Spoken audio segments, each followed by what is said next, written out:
genre.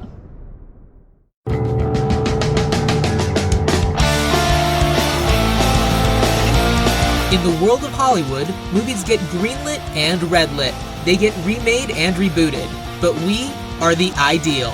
I'm Sam Gasch, and you are listening to Ideal Remake. Thank you for listening to Ideal Remake. We take movies that either have been, will be, or should be remade and talk about what the ideal version of that remake would be. Except for today. Today, I unfortunately did not do my homework, and so I am not prepared. I have nothing planned. And all I can say is that a demon made me do it. But today, I luckily have two great guests, one of whom I do not even know his last name, but that's just fine. It doesn't matter. I'm like Cher. That's because he's technically my guest, Sam. Yeah, that's true. You know what? That's fair. We should point out that I'm not really the host this week. Scott Carelli, previous host of Ideal Remake and Grand Vizier of dueling genre. What are we doing today? What's happening? Yeah, so Sam, not a horror movie guy, and it's always bugged me that Ideal Remake never remakes horror movies outside of like you did like American Werewolf in London, and you did some more like spoopy movies, but never like correct a horror. That is film. correct. We did Beetlejuice and Nightmare Before Christmas. Exactly. So I offered my services of being like, well, I know that you don't watch horror movies, Sam, but I do, and I want to remake some horror movies. So let me take over your show in October, and we'll remake some horror movies that you don't have to watch. And I couldn't be more excited. I think this is a great idea, and it's something that people are constantly complaining to me about, not just you. So I'm glad this will finally show up. And so with that in mind, my guest is a writer, comedian, podcaster, Pat Driscoll. Welcome to the show, Pat. Hi, guys. I'm so happy to be here. You didn't even need my last name. I'm like ubiquitous. I'm like Cher or I don't know who other one-named celebrities. Yeah. I mean, that's great. I just think that unfortunately Pat is taken. Yeah, I think so too. For ubiquitous one-name entity. But Pat, it's very nice to meet you. Thank you, Sam. It's nice to meet you as well. Happy to be here. Yeah. Thank you. So to complete the intro, tell us what movie we're watching today. Oh, yeah, Pat, you picked the movie, so tell everybody what we're doing. We're watching Lamberto Bava's 1985 gore classic, Demons. Or Giamatti. Demoni. And is Giamatti a movie that has been, will be, or should be remade? I guess I'd say will be. It has not yet been remade. I don't know that it should be. It's pretty perfect, but that's why we're here. But someone will do it. Someone will make the horrible mistake. Sure. And it might as well be us. Yes, absolutely. Exactly. Love it. So I had never seen this movie prior to Pat requesting it or giving it to me as one of the options. And I've not seen a lot of spaghetti horror. Yeah. And you know, being Italian myself, I probably should watch some more spaghetti horror. Yeah. And by spaghetti horror, it's like it's done in very much the style of a spaghetti western, where they shoot the whole thing with absolutely no sound, and then they do the rest of it in post with ADR in English dubbing. And some people are Americans on set, some people are speaking English, other people are speaking their native Italian or whatever language that happens to be. So I think some people are German in this movie because some of it was shot in Berlin. So it's just like languages all over the place, and the whole point of it is like, let's just get the movie done, and then we'll ADR it in post and make it whatever language we want to make it. Oh, you know what? I'm not sure I knew that's how spaghetti westerns were filmed. Yep. Mm-hmm. Yeah, and that's super cool. In horror, Italian horror movies, it lends each of them with a surreal sort of like dreamlike quality that you never quite know if what you're seeing is happening or not happening, and it sort of like makes them all just a touch crazier than a normal than an American horror movie. Right. Cool. Yeah. So Pat, why don't you tell people the plot of Oh Demons? my goodness, the plot. Oh, the plot. So Demons is a movie about a group of people who are given mysterious tickets to a new theater to see, they don't really know. Maybe it's a sneak preview of a movie. They don't know, but it's the 80s, so they're all just going to go. And they fill up the theater. And then are we getting spoilery? Because we're going to make the whole damn super movie. Spoilery. So they're all going to go to this movie theater to see this movie, and a curse somehow happens, turning someone into a demon, or it's kind of a zombie demon hybrid kind of a thing. And then we are just off to the races with blood and gore and demons running rampant. They're trapped in this theater. They cannot leave. It's like a big, beautiful movie house with like levels and orchestra seating, and it is wild. There really is no explanation as to how or why this happens. Who is doing it? We have really no idea. And it's just like it takes about 20 minutes to get going, and then at the 20-minute mark, it puts the foot on the gas, and it literally does not let up for the next 70 minutes. It's a ride. With the exception of little breaks where we dip outside to some meet of the some, best stuff. Some punks in a car doing coke out of a Coke can. Yeah. Who have really no reason to be there, and also no, except there must have been a note where it was like, we need something outside of the theater. Just do one. So is it a Coke can that is full of Coke? Yes, full of cocaine, and they have a straw in the Coke can, and they're doing coke out of the Coke can. Their whole reason for being in the movie is to spill the Coke can and spill the cocaine, and then get yelled at for spilling the cocaine, and then, I don't know how graphic we're getting on this show, then snort cocaine off of the one woman's breast, and also cut it with a razor. It's fun. Yes. It's and the then cocaine or the breast. And then breast. they run from the cops, and then they break into the theater to run away from the cops, which allows people to get out of the theater and the demons to get out of the theater, which leads to the ending of like, oh no, they're everywhere. All right. Yeah. So sight unseen, just based on that kind of summary, would you describe this movie as Clue meets the board game Betrayal at the House on the Hill?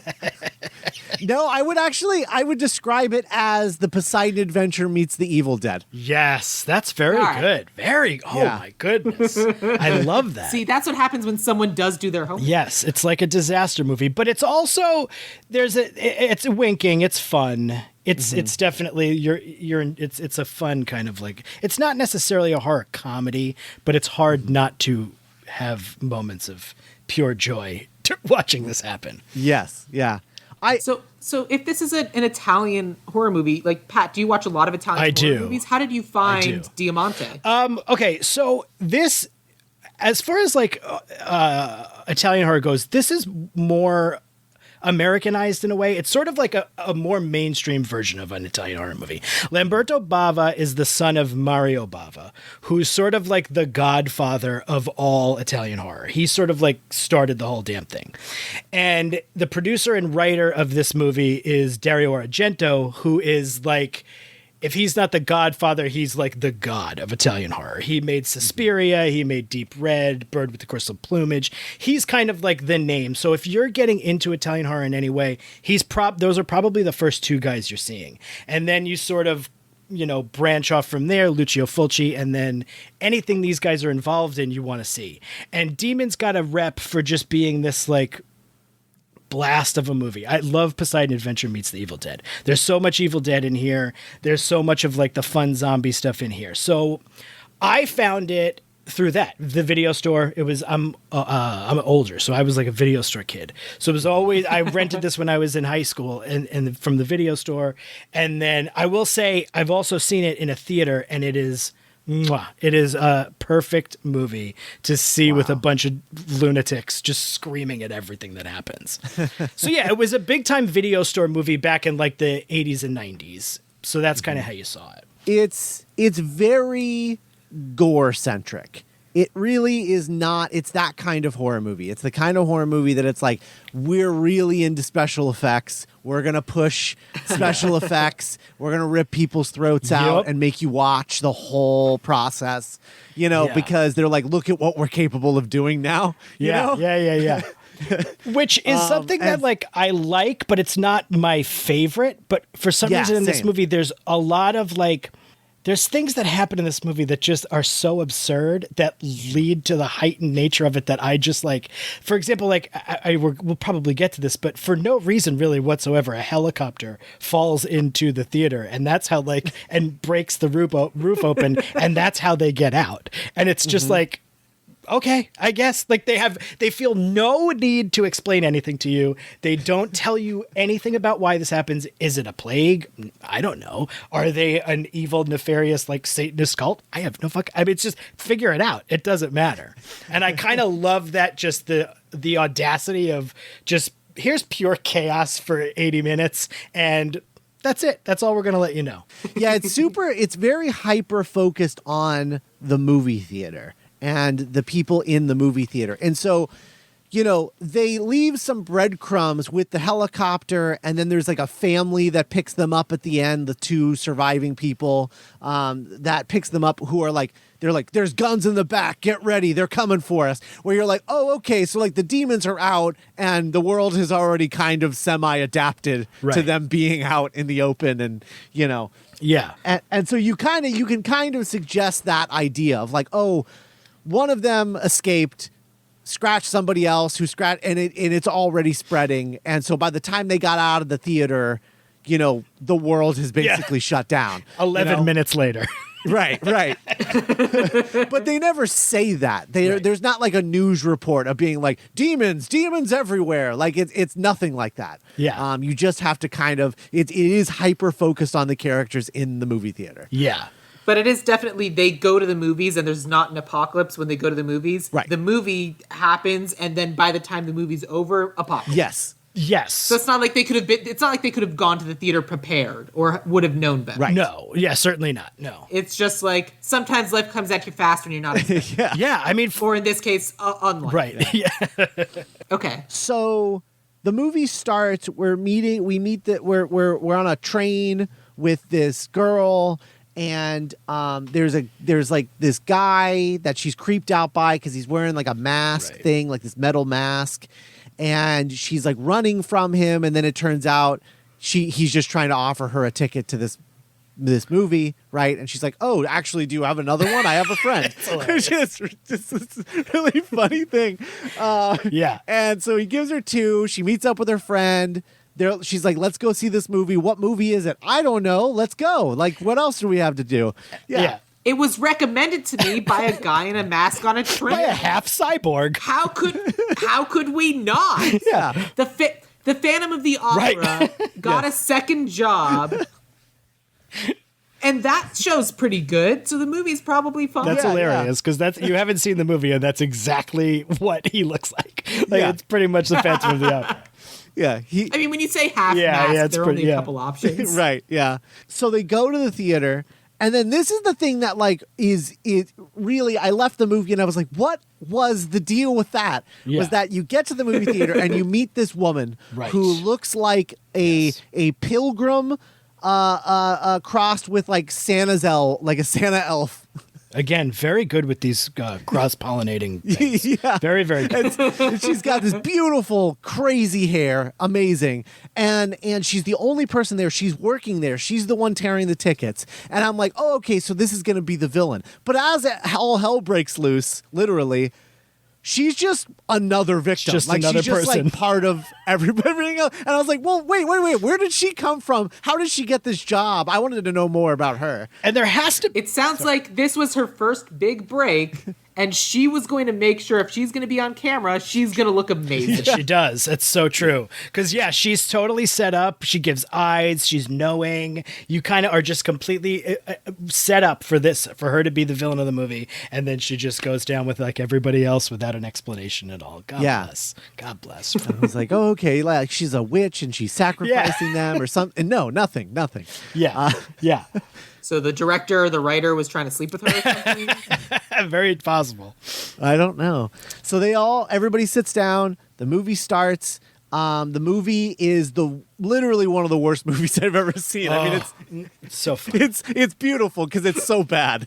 At one point, they say like, if you put this mask on, it will turn you into a demon. The one woman goes, "How do you know that?" And he says, "Because it says right here, if you put on this mask, it will turn you into a demon." It's like, that's the dialogue in the movie. It's gorgeous. It's incredible. Amazing. One thing though, Scott, before they watch the movie, there are some patrons out in the vestibule hanging out before they go into the theater. And there is a replica of this mask. And one of the patrons, as like kind of joking around, puts the mask on. And as she takes it off, she nicks herself and gets a little cut, which that leads to the... That is very important. Yes. And the girl and her girlfriend, they meet these two guys who literally just look like the dudes from Call Me By Your Name. Dude, like, they're just out there in Italy. I mean, it literally just looks like those exact characters. Very hunky. And they're hitting on them, and then they end up like sitting right next to them and like, you know, trying to... I do like what the movie does where... he's like, "Oh, I'll protect you," and then a scary part happens, and he gets scared, and then and she comforts him, which I thought was like that was pretty fun. That's cute. But so then the movie happens. The girl, the woman who got the cut on her hand, on her face, it starts to like throb, and so she goes to the bathroom to check it out. It like pus comes out of it, and then that's the thing that turns her into the first demon. Yeah. Ew. There's green blood. You wouldn't like it, Sam. Yeah. No. No. Yeah. Yeah. Okay. So then, you know, she gets out, and we should mention this is going to be an aspect of the movie that we're not going to have. This woman who puts on the mask and gets the cut, she's a sex worker. She's going to this movie with another sex worker and their pimp. Yes. It is a very outdated look at that. All of that, and the movie. So seems... what you're saying is that you're against office outing? Well, I don't. I'm against pimps. Yeah, not so much sex workers, but I'm not into that. In his defense of the movie, he's one of like the kind of nicer. He's not 100% nice, but when one of them is turning into a demon, he does stop and say, "Hey, stop it! This is my friend." And I'm like, "Yeah, that's true. That's true." But who knows what he said on set? Oh, probably something bad. Although that actor is excellent, and he also there's a sequel, Demons 2, which is basically like The Raid. So but with zombies, and it takes place in a high-rise apartment building, and he's in the second movie and plays a different character.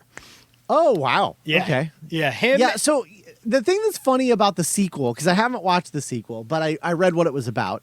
And in the sequel, instead of watching a movie at a big screen, they watch a movie on TV, and the same thing happens. But TV will rot your brain. Yeah, that's what they're saying. Just like movies will. So, so what I thought was funny about this is I was watching this movie and I was like, oh, okay. So one of either Brava or Argento, they watched The Evil Dead and they were like, wow, this is great. Let's do this, but not in the woods. Let's do this in a movie theater. And that's what this movie is. And then they do the sequel in a high rise, and it took 40 years, but now The Evil Dead has made it go full circle by their new movie is called Evil Dead Rise, and it's set in a high rise in the city. I love it. I love it. That's great. Yeah, that's fun. I just love the secular nature of all of everybody remaking each other. It's great. That is beautiful. So then demons. Every time somebody gets scratched, the pus happens. They get claws, and then they attack other people. And these demons don't want anything. They don't want to eat anybody. They just want to rip them to shreds. Yeah. There's a lot of like transformations. Like you were talking, Scott, a lot about how this movie is very much like about the gore and about the effects. Yeah. So there are a lot of very like intense people transforming into the demons. Yeah. There's like one particular one, like her teeth come out, and you like watch her teeth come out as new fangs form in her mouth. It's just like brutal. That's one of those shots you can feel. Yes, like, it's great. I mean, visceral. It's a visceral scene. Yeah, very visceral. Definitely not your kind of movie, Sam. No. Sammy would hate this movie. If you all could Yeah. see the expression on his face, you would know why that we've never covered horror movies on Yeah, Ideal you would not Remake like this. I mean, the funny thing is that like the one time I've covered like something even sort of close, I was able to reference it for like, so last episode was episode 100 and we did Terminator. And I'm like, if we could make the Terminator train sequence like the American Werewolf in London, I was like, haha, I have a body horror reference. There you Nice. go. Love Beautiful. Everyone be proud of me. it. Just say Cronenberg. If it could be like, that's like your fail-safe, you'll always be right if you're talking about body horror. So, okay. So let's talk about how we would want to approach a remake of this. Love it. Yeah. Because that's the first 20 minutes of the movie. But yeah, like Pat said, it's 20 minutes of setup, and then the rest of the movie is just the movie. It's just nuts. It's just like Yeah. them trying to get out of a movie theater. And then, we've been peppered with there's a old couple and a younger couple and a blind man seeing a movie for some reason. With his daughter. Yeah, who's making out with her boyfriend. So there are characters we meet here and there, but they're all just fodder for the. Well, I mean, it's. I think your description earlier at the top is probably then an appropriate one. I mean, you take a movie like Towering Inferno, and you meet a bunch of different people, and it's just like, will these be one of the people that make it out that survive? Right. And you just kind of like, we are going to make you love this one. Maybe. We're going to make you love this one. Maybe. Yeah. These two snuck away to go make out in this other room, but nope, the fire got them. Ah, well, shouldn't have liked them. I mean, theoretically, that's exactly how you should approach making a movie like this. But Lambert's above, and the writers just were like, just put people in. Who cares? They don't need to know anything about them. These characters are so, like Scott and I were talking, like there's nothing to them, right? They're just sort of like cardboard cutouts who are just set up to be sent to the slaughter. Yeah. It makes it really hard to cast. Yes, this. that was our conversation. And that's the thing we were talking about. Is like, because none of them are really characters, it makes it difficult to do like a cast for this. Yeah. Like none of them? I guess like we talked about, the main four they're your linchpin, and then unfortunately like the pimp and the two sex workers are sort of like the heart and soul of the movie. But I have a thought. I have a thought on how we're going to get around it. Yeah. Cool. I'm excited. All right. So So then what are the core components? Like what are the necessary pieces of Demons as it exists now that would need to be in the new version that it would still be recognizable as Demons even though it's a remake? Yeah. For me, it's that movie. You need a big movie palace. Yes. We got to have a big, beautiful, like multiple tiered grand opening of a movie palace kind of a thing. And if not a movie palace, I mean, one way to update it could be that you do a multiplex. Could. Totally. Yeah. Totally. Great idea. Which would be a different way of approaching it, but you could definitely do it that way. Yeah. Yeah, weird thing about this movie is when they're all entering and they're getting refreshments, all of the refreshments are in vending machines. Yeah.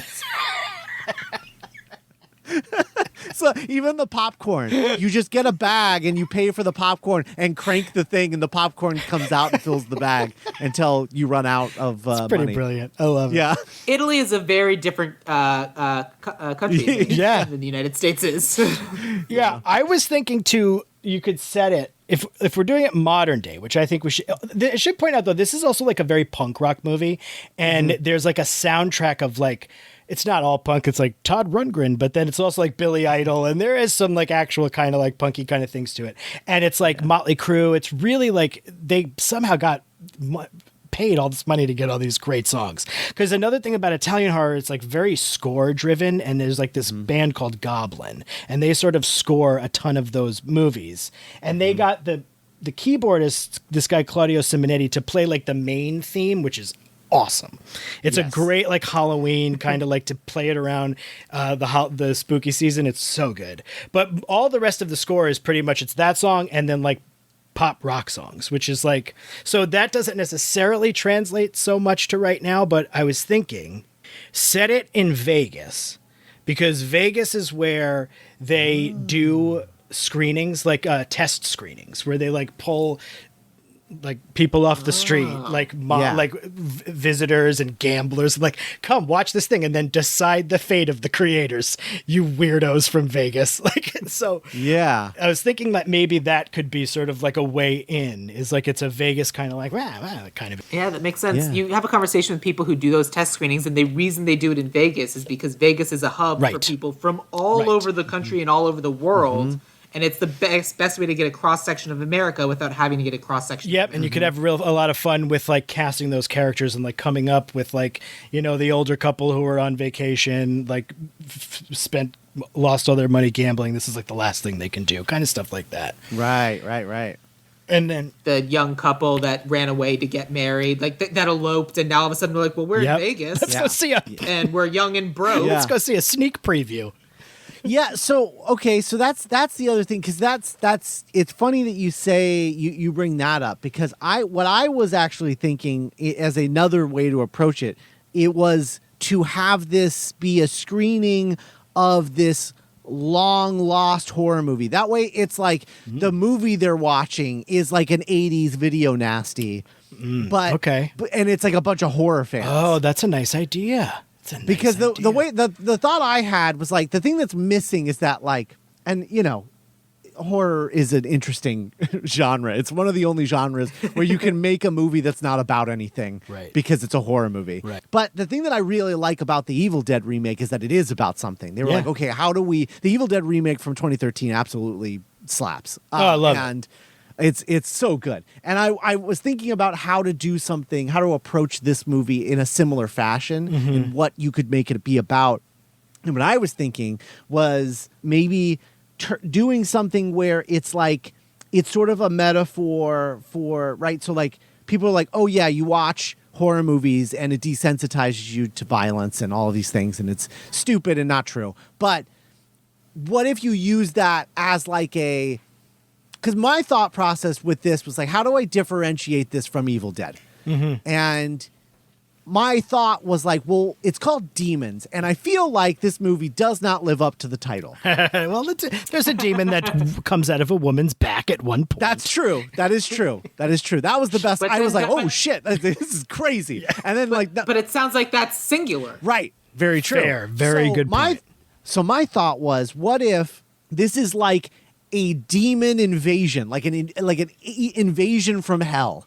And the demons are like, we're all going to try and get out, and we're going to do it through this, and we're going to show this movie that is so crazy that it like allows us to go through, like come through somehow, right?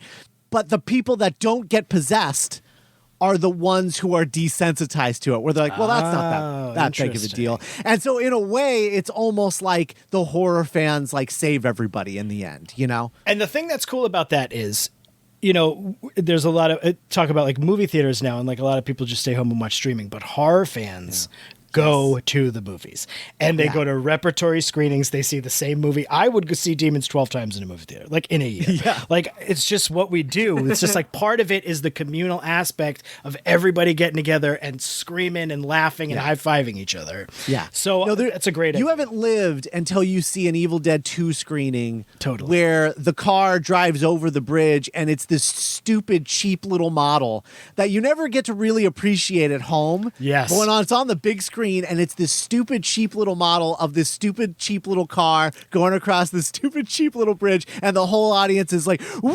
I love that. It's great. It's the best. So it just looks like that scene from Spice World? I'm going to take your word for it. I've seen it, but it's been a while. Yeah. I just wanted to say the thing I did have that I like this idea. Let's go with this idea. But the other thing I was going to bring into the Vegas idea was that we would cast a actor or an actress playing themselves, and they would go to this preview screening to see the reaction of the movie. But they would have to put the mask on, because if they didn't have the mask on, people would know who they were. They would get nicked, and they would be so Kristen Stewart was going to get her face nicked and turned into a demon. I like that. I think you should still do that. Yeah, you could do that. Like even if it is finding this old 80s schlockfest movie, there's a lot of celebrities who love 80s schlockfest movies. I know exactly who to cast. I'm ready. I also think that you could still set it in Vegas, and you could still have it be this like screening, this secret screening or whatever. But it's like, maybe they're like passing the thing out at a horror convention that's in Vegas, or wherever. I think at that point you could do it wherever, right? Because I love the idea of like it being about the horror fans and not about like Joe and John and JQ Public, which was the idea I was passing, but I really like that idea. I would even say that could potentially be your commentary. Like, I don't think you should hand out the tickets at a horror convention, because then everybody are the people who would quote unquote save us according to Scott's plot. Right. What I think you should do is it's this big, it's this big schlockfest movie that they finally found, and horror fans everywhere are so excited to see it, but they're not able to because all the tickets got sold off to like the influencers and the rich people who were able to afford the super fancy expensive tickets. This movie's great. But some of the people were able to get in. Like, some actual horror fans were able to get in. The four punks. They are the horror fans that sneak in. There you go. Yeah. They sneak in and because some of the celebrities, like, they never made it out of doing coke in the bathroom, but the four punks make it in and steal their seats. I also think those punks should just stay exactly like they are. They are just the punks. No explanation. Why are they these punks in 2021? Because you got to have you got the homage a little bit to Italian horror, where like things are still a little off kilter and like, wait, why are those people punks? Yeah. Well, especially if they're still punks, they're going to look. Yeah. That's just the way it works. Right. I love Very that. true. Great. In their Repo Man t-shirt. It's going to be great. Yeah. But yeah, I think that's, definitely a way of doing it. Also, if you do the multiplex way, you could have the horror fans be in one auditorium watching that one movie, whereas the other auditoriums are full of those Joe Nobody people. Yeah. Watching some other movie. Plus, they could have bought tickets to something else and used those tickets to sneak into the movie they wanted to go see. Yeah, absolutely, yeah. There's a lot of great ways. Which none of us have ever done. What are you crazy? No, I've never bought one ticket at 10 a.m. and stayed at the movie theater all day. Absolutely never, not. not one time. That would be ridiculous. I paid good money to go see Love Guru. That did happen. Good for you. No. All right. What else? What other ideas did you have, Pat? You said you had lots of them. Did I say I had lots of them? Oh, I did. You said you had an idea. You said you had a specific idea for the pimp and the sex worker. Oh, well, that was going to be my that was like my Kristen Stewart idea. That was like basically being like, what is the thing that sets this off? Right. So to me, it was like them hiding behind this mask, and then you take if you can only get one A-list actor in a movie, and you turn them into the zombie right away, and then they're sort of like out, and that's like kind of the fun little thing that you expect. The Drew this movie Barrymore is going to be exactly right. Is going to be about this character, and then she sort of like takes over. But yeah, I mean, I think a lot of it is like once you get going. For me, it's about the characters. It's about I would think it should be practical effects. We're doing them here in this movie. That's what the hallmark of this movie. So all sorts of fun. I think we need to see that movie, parts of that movie. Yes. Because it's there terrible. are long stretches in this early the first 20-30 minutes of this movie where you're just watching that movie. Yeah, it's great. It's like, the movie's not long enough. Can we pad out the movie within the movie so that this is feature length? Oh man, it's exactly what happened. And like the punks too. Like there's so much stuff in that movie where it's like this movie could easily be 30 minutes shorter, and then it's just 50 minutes. How long is the movie? It's like 89 minutes. It's like almost exactly, it's like just barely 90. Excellent. It's exactly as long as it needs to be. Yes. Yeah. Yeah. Good.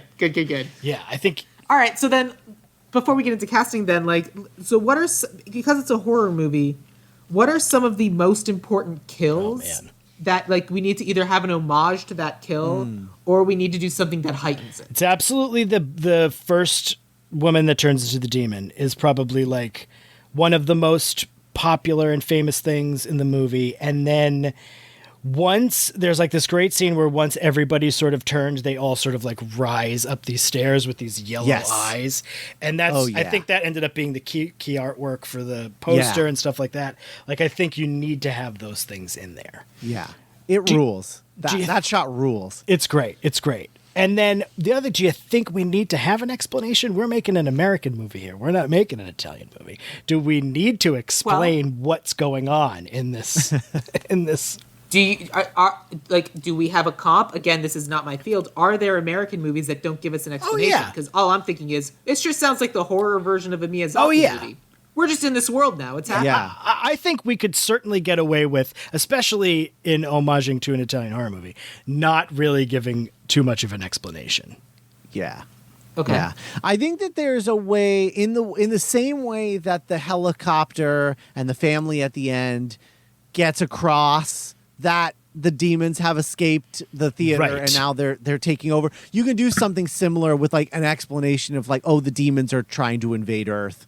You know, like I'm always just really interested in that as a concept. Yeah. With these demonic possession movies, because I'm always like, well, what's the goal ultimately with the Right. demonic Yeah. possession kind Totally. of thing? You just want to rule the world? What's the point? When I you don't look get at like The Exorcist or something like that. it. Yeah. Okay, so like, are there any other like you talked about like a demon bursting out of a woman's Yeah. mouth. Oh, that is a big one too. You got to have.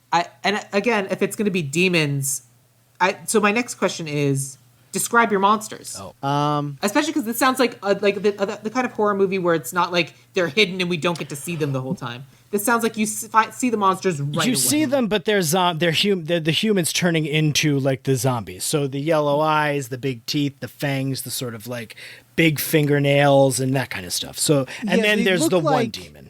They look like mid werewolf transformation is kind of what they look like. Yeah, that's a good point. That's a good. Point. Okay. Yeah, they've got long nails, they got yellow eyes, they got the teeth, the vampire teeth, like fangs. So how do we? So those are like kind of the minions, the whites. How do we get the White Walkers? Right. How do we get the actual? Oh, the demons? the little demon baby that pops out of the. I love the little demon baby, and then maybe. Yeah. Again, that's just one. We need at But least maybe two. the little demon baby, they have two little demon babies that pop out and then just like transform again into a big giant demon. Yeah, well, Yeah, they like mush together. Oh, I and make love a big it. One. Yes. what if like Station from Bogus Journey? Exactly like Station.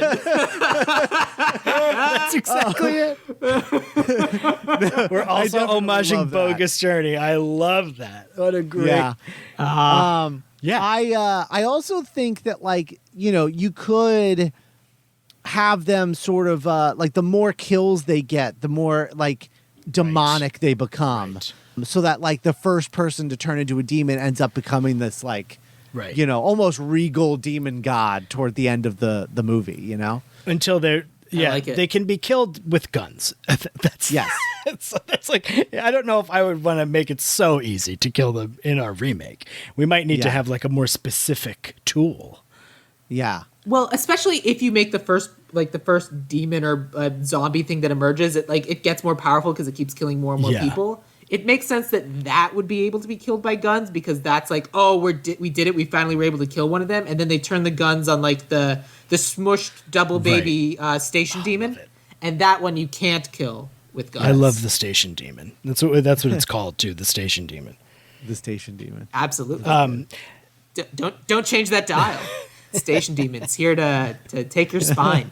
Well, we can return to the train station we start in, and that's where the demon like comes out of like the darkness, and it's the first time you see it after it's like been combined, Yes. and Yeah. so it's like it's we don't say it, much like all of Italian horror. We don't say that it's the station demon, but if you know, you know. And then it just becomes. Then we just do Godzilla. Then it just gets so big that it's a kaiju, and it starts Yeah. trampling down the city and just killing everybody that way. Oh, In we've the got- credits, it's Station Yeah. Demon. yeah. Oh, of course. So then my next two questions are especially if they are in fact the heart of the movie, the pimp and the two sex workers, how are we updating that? Because I'm not opposed to sex workers being in the movie, but obviously it can't be like, well, what are they?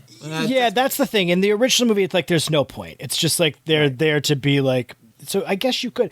I had an idea for casting like a big actor to play like Yeah. the version of the pimp who would probably be more like just a, I don't know, like maybe like some kind of low level criminal who was going to the movie theater to like make a deal with somebody because that's like where they go. But again, that was in my Vegas movie. Yeah, or escape the cops. Right. Like, oh yeah, true. Just to True. hide out. Like, well, I'll just watch a movie for a couple hours and then they'll stop looking for me. And Because that's the real world Yeah. works like Grand Theft Auto, right? right. They can't find you for a few minutes. And You're then not you a sort of criminal make anymore. that guy take over the leadership role, much like the pimp kind of does before he is untimely changed into a demon and becomes the leader of the demons. He plays the leader of both sects at different times. Yeah, He's I great. like that. So then, my next question is: describe your final girls. Like, what is it about the? Because I don't think it's final girls, but like, describe the people who survive. Like, how do they survive? It's very much like Evil Dead in that. Well, and you wouldn't know this, but Well, let's assume we don't all. have that So the Evil Dead, you watch that movie and you forget because everyone is so used to Ash, but when you watch that first movie, it is setting up Ash's sister as the protagonist of the film. And then it isn't until about an hour in that Bruce Campbell's character, Ash Williams, becomes the main character and then the main character of the franchise going forward.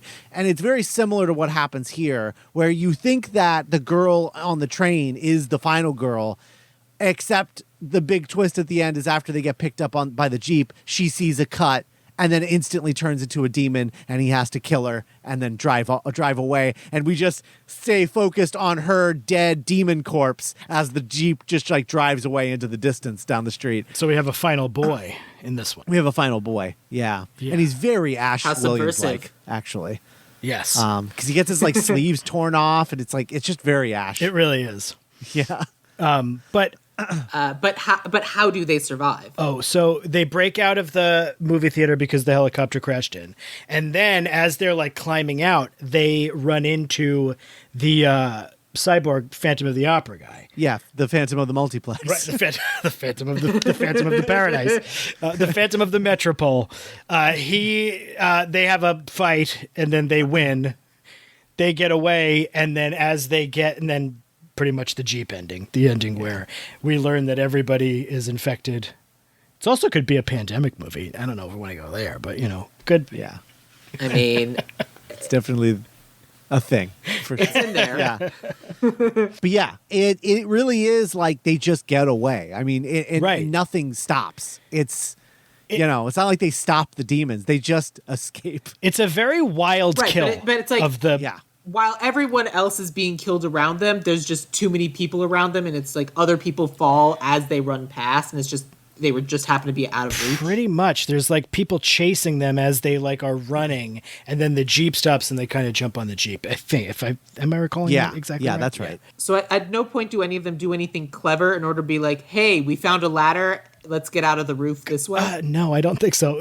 I guess there's a clever. They kill that. So no one earns Certainly living. not. Well, I guess Okay. Yeah, the closest that they get is that when they get on the roof and the Phantom guy is there, he's trying to shove them back in because obviously he has some sort of stakes in keeping everybody in that for theater. some reason. But yeah, Well, the more people that die, the more of his face gets. very possibly. It almost looks like the mask is like embedded in his face. Is almost what it looks like. In any event, they fight him and overcome him, and you get like face impalement by rebar, which is woof. Rebar, not that. Anytime rebar shows up in a movie, I get a little freaked out because I'm like, something's gonna happen with that rebar, isn't it? I get a little anxious. So yeah, they do escape a whole. Chekhov doesn't need guns anymore. Chekhov just needs. Yeah, I kind of think they earn their living by getting out of that place that's infested by almost complete. And also, like, now their friends have become zombies. They have to kill their friends, which is sad. Yeah, the back demon comes out of her friend. Yeah, her girlfriend, best friend, who needs to be funny in this movie because was really nobody's upset funny in that about movie. seeing a horror movie. Yeah, She was if real it's an mad. American horror movie, you gotta have some jokes. I think this movie has to be very. Yeah, for sure. I think we got a hit on our hands, fellas. I think so. I'm so excited to clap when people eat. So what are some casting ideas you had, Pat? Yeah. So how do you want to start? Do we want to go? Are we going by character? Because I like totally kind of abandoned most ideas of characters. Yeah, because Let's start here. How many do you each have? I have I have a good deal. 4 people I cast. I had I'll say 5. Okay. I'm going to say I kept that core 4, and then I'm going to say I cast the pimp as a sort of Criminal guy. criminal who maybe is like a good guy at heart. Okay. Okay, so describe the core four so I can kind of like write down character so descriptions. It's in the Demons, it's 2 men and 2 women, and they have flirtatious relationships with each other. Mm-hmm. For me, I'm thinking a little bit differently. I'm thinking, do you want me to just go through all 4 of them? Or do you want to... I mean, sure. Scott, you're in charge this time. Okay, so I have my lead. I also went pretty like genre-y. My lead, I would have Samara Weaving. Because first of all, she kind of looks like that woman, and she's absolutely great. And she's done this before. Ready or Not is basically like a 1-location horror movie where, you know, she's just like trying to get away from everybody, and she's really fun, really funny. Absolutely rules. And then I think the friend, Cheryl, in the movie needs to be, you know, our comedy, sort of comic relief. She's sort of like a badass kind of a character. Doesn't take anybody's guff, so to speak. And for that, I cast Maya Erskine from Pen 15, who I think is a lot of fun. And she's like very sort of like, she was in a rom-com with Jack Quaid that I can't remember the name of. Yep. And she has this very sort of plus one, I think. Yes, plus ones, where she was very she sort of had that swagger about her that I think this character needs to have. Mm-hmm. And then for the 2 gentlemen, the dudes, I made it a woman and a man. And they are brother and sister. And the woman who is, for me, the final. So it would be Samara Weaving and this woman. Maybe there's romantic stuff. Maybe not. Doesn't really matter. But there's a great scene in Demons where this guy, for no explanation whatsoever, comes riding through the movie theater on a motorcycle and saves everybody and saves her. So he saves Cheryl, puts her on the back of the motorcycle, and kind of like. And I love the idea of seeing. I cast Dora Madison, who's a horror actor. She was in this movie, Joe Begos' movie Bliss, and she was in his movie VFW, and then she's mostly remembered she was on Friday Night Lights. She played Becky. So she is awesome. She's great in Bliss. It's a vampire movie. She plays this like artist who's tortured and like basically like becoming a vampire through like drugs. It's crazy. And I just love the idea of seeing her like drive in on that motorcycle, like pull Samara Weaving up and throw her on the back and just like kicking everybody's asses. And then for her brother, I would cast Lakeith Stanfield because awesome in everything, has genre pedigree with Get Out, kind of knows the world. And I think those guys would be really fun to play off of each other. So I went with, for my lead, I went with Amani Hackham, I think is how you say her name. Yep. She is from Mythic Quest. She is one of the testers. Great. And I think that she's really good, and I think that she would be a really cool energy to have in this. Mm-hmm. So I put her in the lead, and then for her friend, I went with Sarah Steele, who is from The Good Fight, and she's definitely not in a lot of stuff. Is the thing, but I love The Good Fight, and I think that she's amazing in it, and I think she's really, really funny. She plays like Alan Cummings' daughter in The Good Fight, and she just has like a real sort of like cocky energy to her that kind of like smarmy and like a little bit of a know-it-all, but like in a fun way, like in a fun kind of Tony Stark way, you know? So I really, really like Sarah Steele a lot. I thought they would have cool chemistry. And then I didn't cast both guys. I just cast one. I cast Jack Quaid. So it's funny you brought him up. Hilarious, because I thought about him too. Yeah. I cast Jack Quaid because I think that he has a bit of a young Bruce Campbell vibe to him, or he can feel a little final girly and play with his masculinity in that way. Yeah. That I think could be really a lot of fun to play around with in this movie. I actually just looked Sarah Steele up, and I absolutely know who that is. I don't know what I know. Okay, probably cool. like a Netflix movie or something, but she likely is very good. I like her very much. And then I cast the Phantom guy. Oh, I love it. I was like, oh, he should be like a bigger role because he obviously has something to do with something going on here. Yeah. And I was like, oh, who do you cast as this guy? And I thought of Brett Goldstein actually from Ted Lasso. I think he would be a really cool. I think he would look great in The Mask. Honestly. Totally. You know who I cast in that? And you'll be able to figure it out once I said Peter Weller. It's like, oh shit, it's RoboCop. Just cast RoboCop. There it is. I also love Peter Weller. He's very underrated. If we go with Brett Goldstein, the one thing I would say is that he has to be clean shaven because he'll be unrecognizable that way. Right. If he has the beard, we're just like, oh, that's Roy Yes, Kent. that's true. Yeah. He is usually clean shaven. He's also a big cinephile. He has a podcast about it's called movies to be buried with. Oh, and he just interviews people and is just like, so you're dead. What were the last movies that you watched before you died? I love that. And that's, I mean, he's also, I just also love the story of Roy Kent because he's a writer on the show and he's like, I came up with a great character, but I have to play it. Yeah. That's how you do it. Yeah. Oh yeah. Hard to argue with the results. Absolutely. You also wanted to cast the Usher, didn't you, Scott? I did, but I couldn't find. The only person I thought of was Billy Piper, who has. What does the Usher do? This is the first time I can think of you mentioning the Usher. Scott, the Usher was the elf pilgrim lady who we thought was going to be the main bad guy, but ended up just being with the someone crazy named Murder. hair that you were like. Yeah. So I thought of Billy Piper because I thought of her energy in the later seasons of Penny Dreadful, and I'm like, that's great. The energy. I like that a lot. Yeah. And then for the pimp character, who we're not calling a pimp. Right. Well, give him a different name.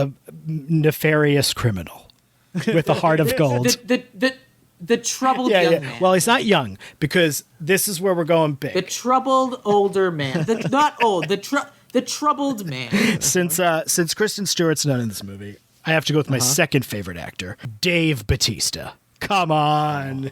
This is the second. This is the second movie that I have been on Ideal Remake for that Dave Bautista has gotten a role. Get out of here. There's certain people who will just keep coming up forever. Yeah.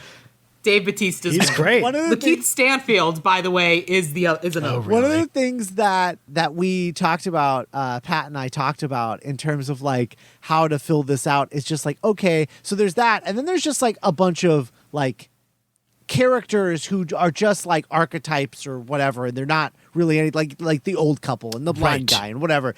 So I was just trying to think of some people that I just wanted the energy of in the movie, and the first person I thought of was Paul Giamatti. Love it. I want Paul Giamatti to be in this movie. I don't know. It's just any character, anybody. I'm going to tell you who I want to have in this movie in some way, and this could be Paul Giamatti's wife in the movie, Laurie Metcalf. Give me crazy Carol. What's Loomis? What's her Mrs. Loomis? What's her first name in Scream 2? Yeah, Mrs. Loomis. I want Laurie Metcalf and maybe even George Wendt. George Wendt does a lot of horror movies. He does a lot. He's in that movie Bliss I was speaking of earlier. He does a lot of that. He was in all the Stuart Gordon. He was good friends with Stuart Gordon in Chicago. So I had an idea also to sort of cast the movie within a movie with some very indie horror kind of mainstays, like a Bria Grant or a Graham Skipper or even a Barbara Crampton, and then have those characters, if we were keeping the punks, have those actors also play the punks. So it's sort of like that surreal sort of Italian thing where it's wait, are those the same people from the movie doing the thing? And also say those names again. Bria Grant, Brea Grant, Graham Skipper, these are indie horror guys, and then Barbara Crampton, who's older. She's from Reanimator, and she's still working today. She's in From Beyond. She's a big ambassador. She was just in Jacob's Wife for horror.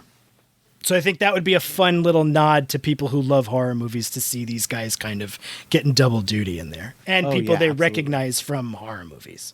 Cool. Are there any other? So, did either of you have any? I wrote down as the title for this fodder. Oh, in terms of people to be killed but have fun energy that you want to have in there. Any other? We have Laurie Metcalf, George Wendt, Paul Giamatti. Anyone else? I was kind of thinking of some younger, Isabella Gomez from One Day at a Time. I'd love to throw in there. It's just that energy.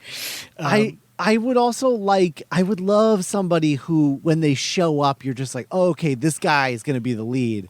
Where you're okay, I mean, 100%. You know what? And then you just kill him immediately. Right. Like Mike Coulter. Where Mike Coulter shows up in this movie and you're oh, well, there we go. Here he is. And then it's killed immediately. 2 thumbs up for that. I love that. That to me is like has to be in this movie somehow where we do that. Yep, I love that. The firefighter that shows up to put out the fire from the helicopter. Cool. All right. Well, then, if that's all the performers, talk to me about writer, director, or do either of you happen to have a hyphen in it? I don't have a hyphen. Do I? Oh, I think I do. I sort of do. Then you go. Okay. So mine is I was really looking for something specific, and I toyed around with a bunch of different people because I didn't want Adam Wingard, but I wanted that sort of energy from The Guest, where The Guest is a movie that you could totally watch. It's not a horror movie at all, and it's got a really cool energy to it. It's kind of like an ode to like James Cameron in a lot of ways. James Cameron, John Carpenter. But I love that, but I don't love any of his other movies. Like, I really just love The Guest, and I wanted that kind of vibe. And I was like, man, what have I seen lately that has that kind of vibe? And then I thought of this movie called Censor. And the writer-director is Prano Bailey Bond. And she has a co-writer, Anthony Fletcher. And Censor is a movie that was released this year. And it's about a British movie censor who is forced to watch these horrible movies all the time, every day, and then ends up seeing one that she thinks has a real murder in it. And it's her just this unraveling thing of like, is there a conspiracy behind this production company that made this movie? And like and it's really good. It's excellent. It's so fun. Sounds great. And she's a female director, which I think would be a really cool vibe to give this remake. So that's who I'm going with, the Prano Bailey Bond, co-writer and director of the movie Censor. Prano Bailey Bond. I split them, and the person I picked to write it is a writer-director on every other project. But I was like, the movies that he directs are a little bit stuffy, but as a writer, all of his movies are a lot of them are homages to Italian horror. So I picked Peter Strickland, who did In Fabric, Barbarian Sound Studio with Toby Jones, which is great. They're great movies. But I thought, let's get someone who kind of like has a passion for the genre to write it. But then, as you were saying, I feel like you really need a certain amount of energy to make this movie. So I was thinking also like you of things I've seen recently that I loved. And this is also kind of are we allowed to curse? Yeah. Okay. This is kind of a batshit sort of like one setting horror movie that kind of goes off the rails and is really funny. And big thing, this director is very big on practical effects. The movie Satanic Panic, and the director is Chelsea Stardust, who she did that, and then she did the Into the Dark, All That We Destroy, the episode, which is one of the best ones, which is not as manic and crazy and fun. It's very dark and scary, but I think she has this energy and this love of practical effects, and just she's one of us, she's like not Sam, he's not a horror fan, but like she's just one of you. Yeah, she's just great, and I think she would, they accept you, one of you. So that'll be my choice, but I like your choice. I haven't seen Censor, but it's going right to the top of my list. Yeah All right, so okay, so that's all your people for all the things. Yeah. Tell you what, instead of just telling you what I'm going to do, I'm just going to go through and run through. I'm going to cross some names off. Talk amongst yourselves. Censor's really good. Michael Smiley plays the producer of the company that made the movie that has the real murder. Okay. Are y'all ready for Demons? I'm ready. Yes. 2022. Yeah, let's do it. None of these people have names. So our lead lady is going to be Amani Hackham. Cheryl, the one person with a name, is going to be Maya Erskine. The brother and sister will be Dora Madison and Lakeith Stanfield. The Phantom Guy will be Brett Goldstein. The surprisingly glamorous, but no one really knows why, Usher is going to be Billy Piper. And I decided to do something a little bit different. And for the troubled man, it's going to be Paul Giamatti. Oh. I kind of love that. It's going to be weird and unexpected, and we're gonna make him do like weird action set pieces that Paul Giamatti has no business doing, but he'll be doing it anyway. Sam, that is very Italian horror of you. That's like it's very bizarre, and like I love that. It's great. But Dave Bautista is welcome to be part of our fodder. Sure, because I want him doing like his like old man Dave Bautista role, like he does in Blade Runner 2049 or whatever. Like when he's like acting, and you're like, oh man, he's really giving it. He's dead. Right. So, for our fodder, Dave Bautista, Laurie Metcalf, Mike Coulter, George Wendt, Isabella Gomez, different people, interesting people in the world. Fun. Our punks who are like pulling double duty as like the actors and punks will be our Bria Grant, Graham Skipper, Barbara Crampton. And then all of this will be written by Prano Bailey Bond and then directed by Chelsea Stars. Oh, nice. Very fun. Good. Does that work? Everyone Yes. comfortable with this as a movie? I love Yes. this movie. Now, is this a movie? Is this version of Demons something that you both would go see in a theater with a rowdy group? Oh, yeah. Sign me I'd up. be pumped for it. Yeah. I want to do All it right now. Great. Well, then that's it. We've remade Demons, a movie that should never be remade, but we know in a few years they're going to, but we did it better. Yes. Yeah. We definitely do. True. Cool. So then now's the time for plugs. Pat, sounds like you have a bunch of podcasts and stuff as well that you need everybody to go see. I have one Listen to. podcast. I have a podcast called the Degrassi Every Episode Ever Marathon Podcast, where myself and my co-host have been watching every single episode of Degrassi: The Next Generation, which has, I believe, 14 seasons and like 400 episodes. So I will be dead before we finish. We're in season 8. So there's hundreds of these damn things. So we recap the episodes. We talk about them. Mostly it's just an excuse to do characters. And Bob Hoskins is on the show all the time. I play a character, Bob Hoskins, version of Bob Hoskins, who comes and talks about Degrassi. So if that sounds like something you'd be into, it's fun. We don't only talk about the show. It's very much Love it. comedy. The world absolutely needs more Bob Hoskins. He's content. wonderful. I love Pat more than most people, and the reason is because we can talk about demons, but also we both love Gilmore Girls. Yes. And Degrassi. It's the best. Totally. we contain multitudes, as they say. And then for me, check out Franchisography, my podcast, where right now, as of you listening to this, I believe we are in the midst of Spy Kids, and I believe Sam was on the Island of Lost Dreams episode of Spy Kids, which That's will have right. been airing around this time. It should be out right now, actually, as like of you that. heering this. Either way, go listen to it. It's a fun time. Yeah, Totally. absolutely. We're doing Spy Kids now. We've got Wes Anderson starting in November, and then next year we've got a bunch of really great stuff lined up. So I'm really excited about that. Cool. Awesome. Pat, do you have social medias that you want people to follow? Twitter and Instagram, it's Pat D Says, PatDsez. That's me. Yeah, Great. Scott? I'm at Scott Carelli everywhere. Excellent. If you really love my contributions to this episode, you can find me on Twitter at Sam Gasch, SamGasch. Or you can follow the podcast at Ideal Remake on Twitter or Instagram, or join us on Facebook, Ideal Remake Podcast. But if you want to do a big favor for Franchisography, for Degrassi every season, say it again. Degrassi Every Episode Ever Marathon Podcast. The Degrassi every call it episode deep. ever marathon. Every episode ever marathon. Yes, Got yes. it. Or for Ideal Remake, go on Apple Podcasts, go on the your podcast thing of choice and leave us a 5-star review. It'd be great, super helpful. You'd be a real champ, and you know what? You'd be the final girl of our hearts. Wow, Well done. profound. Yeah. So I will end with this, and especially since I don't know, but Scott and Pat, what is your favorite quote from the movie Demons? I mean, there's only one, right? Is there one? They will make cathedrals. Wait, they will make cemeteries their cathedrals, and tombs of your cities. Mine is definitely. It says right here that if you put the mask on, you'll become a demon. How do you know? Just brilliant. excellent. Both of those quotes are from the movie within the movie.